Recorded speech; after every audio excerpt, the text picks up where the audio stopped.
What's up, guys? Welcome back to my channel, where today we have the Stardom Situm running backs of Week 6.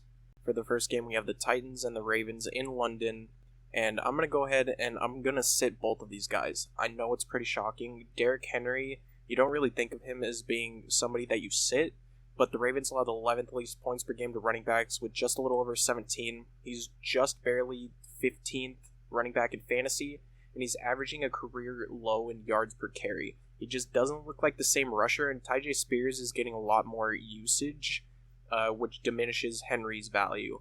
As for the Ravens running backs, they've got a split backfield, and the Titans allow the 12th least points per game to running backs with a little over 18. It's too difficult to determine whether Gus Edwards or Justice Hill is leading this backfield, so I would just avoid them altogether.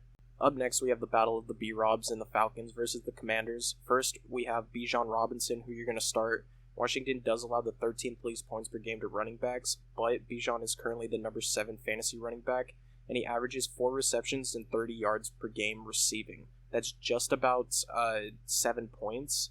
With that, he has 3 top 11 finishes in 5 weeks, and he's heavy in the offensive scheme for Atlanta. He also has no games under 10 points this season, so you're going to want to start him. As for Brian Robinson, he is the 14th fantasy running back. However, he's going to be sad. He has 3 weeks of RB15 or better, but he has 2 finishes of RB29 or worse, so he has a mixed bag, and the Falcons allow the least points per game to running backs with just a little over 12, so that does not make for a good matchup for him. The Bears and the Vikings are up next, and for once, I'm actually going to start Alexander Mattison. Chicago allows the 3rd most points per game to running backs with over 30, and he's progressively finding more work in the offense, so he should have a few more touches than you would normally expect.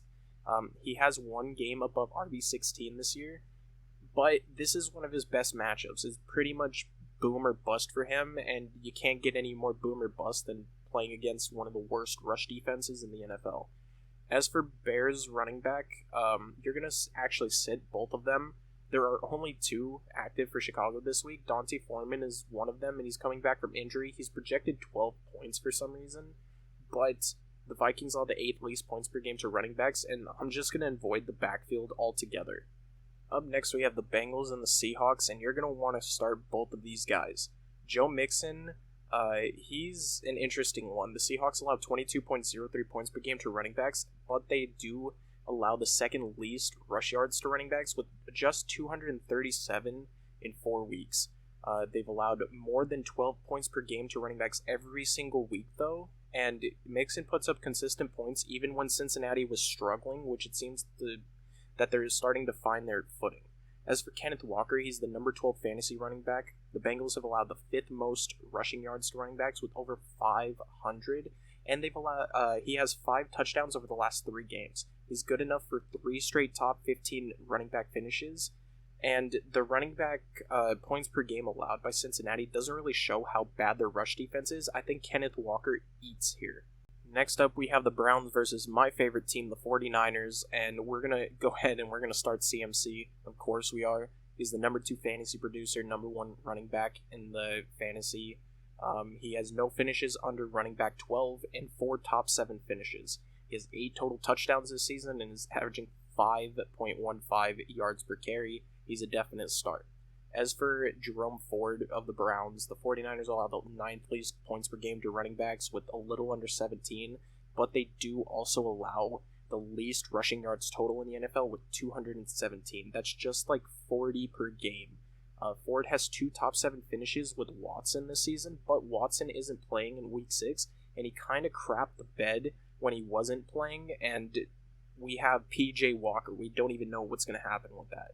The Texans and the Saints are up next. Alvin Kamara is a definite start now. He had 2 games back, and he finished top 10 in both of them for running backs. The Texans allow the 8th most points per game to running backs with just under 25, and they've allowed 5 rushing touchdowns, tied for 4th most in the NFL. He's the most reliable option in New Orleans, especially with Derek Carr's inconsistencies, so you're going to want to start Kamara for sure. As for Dameon Pierce, we're not going to start him. Saints allow the 5th least points per game to running backs with a little over 14, and they've allowed 0 rush or receiving touchdowns to running backs. He's currently the number 24 fantasy running back with 4 finishes of RB17 or worse in 5 weeks, and he's still averaging under 3 yards per carry. It's just best to avoid him right now. The Jaguars and the Colts are up next, the divisional matchup. We're going to start Travis Etienne and Zach Moss. Travis Etienne's the number 4 fantasy running back. He's producing a lot. He's averaging 23 touches a game, and he has 3 top 10 finishes in 5 weeks. The Colts allowed the 12th most rushing yards with 445 total, and have allowed 5 rushing touchdowns, tied for the 4th most.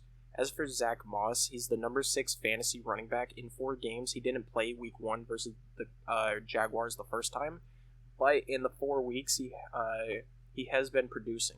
He got 110 yards with 5 yards per carry in the last 4 weeks, and he's exploding even with Taylor back. He's the RB2 option minimum until Taylor's usage rises. As for Jonathan Taylor, you're going to sit him. He seems limited still. He's on 15% snap count last week with 6 total carries. He doesn't need to be started until his usage goes up. Up next, we have the Dolphins versus the Panthers. We have Raheem Mostert, who's my start of the week. With Achane out for multiple weeks, he's definitely the number 1.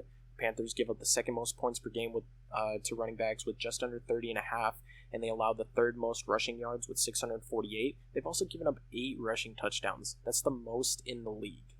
As for our sits, we have Miles Sanders, who's finished RB22 or worse 4 times in 5 weeks. He has 3 games with 32 rush yards or under. He's not performing this year. The Panthers are also usually trailing, so they definitely use Chuba Hubbard a little more than Miles Sanders in those opportunities, so that provides less points for him. The Raiders versus the Patriots are up next, and you're going to start Josh Jacobs. Patriots have allowed 11th most points per game to running backs. They've also allowed 5 rushing touchdowns, tied for the 4th most. He's currently the 11th running back in fantasy, averages 4 catches a game for 40 yards per game, and he has a touchdown in each of the last 2 games. He's currently going for 23.9 points per game average in those last 2 games. He's minimum a solid running back 2 option, so I would start him. As for the Patriots running backs, the entire Patriots offense is just trash. You just don't need to start them at all. No one knows what's going on in New England. I don't even think Bill Belichick knows what's going on in New England. So let's just avoid them and save the pain.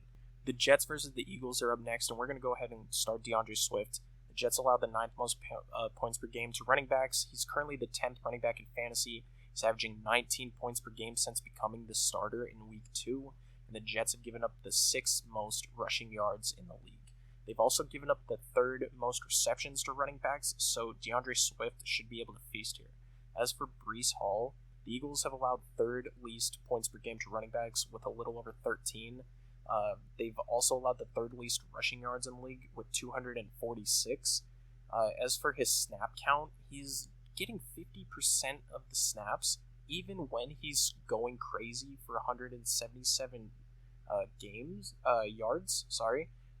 And you should temper the expectations against this Eagles D line. It's just too good to start Breece Hall here.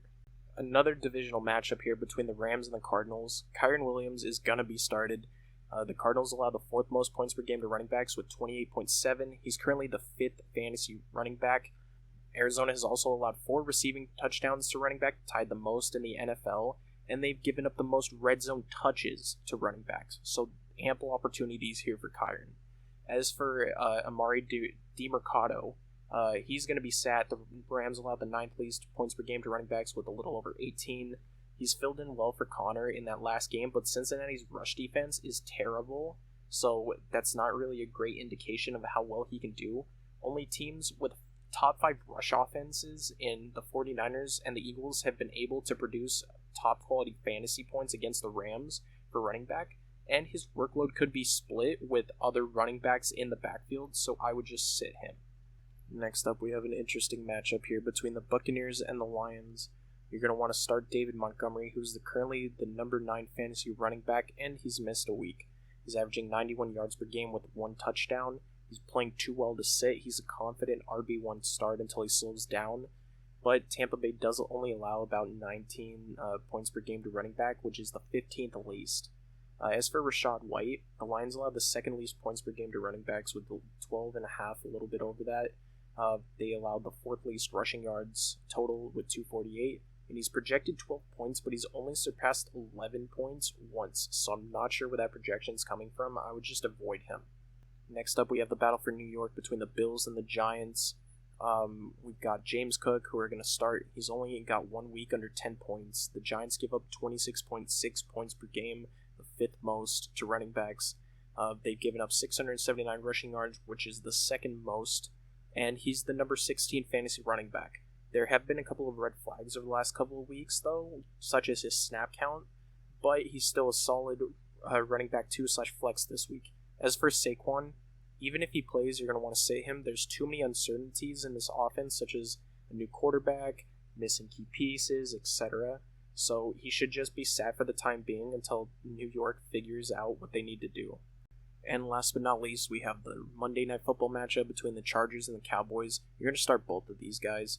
Tony Pollard, Chargers have allowed 7th most points per game to running backs with 29.95 per game. He is averaging a career low of 4.2 yards per carry, though. And he is the number 12 fantasy running back, but he's dealing with a shoulder injury. But again, it's too good of a matchup to sit. You can't really afford to sit him here, so you're going to want to start him. As for Austin Eckler, he's finally a full participant at practice. The Cowboys do allow 18.34 points per game to running backs, the 14th least. He's what I like to call a fantasy backpack. He kind of carries the other players on your team to a victory. He can pop off for 30 to 40 points a week in this offense, so he's a definite start. And that'll do it for this week's Stardom Situm Running Back Edition Week 6. If you guys like this video or you want to see more videos like it, make sure you subscribe, smash that like button, comment if you want some fantasy advice or you have 2 players you're trying to decide between or more. Make sure you return to these videos. I love doing them for you guys, and I'll catch you guys in the next one. Peace.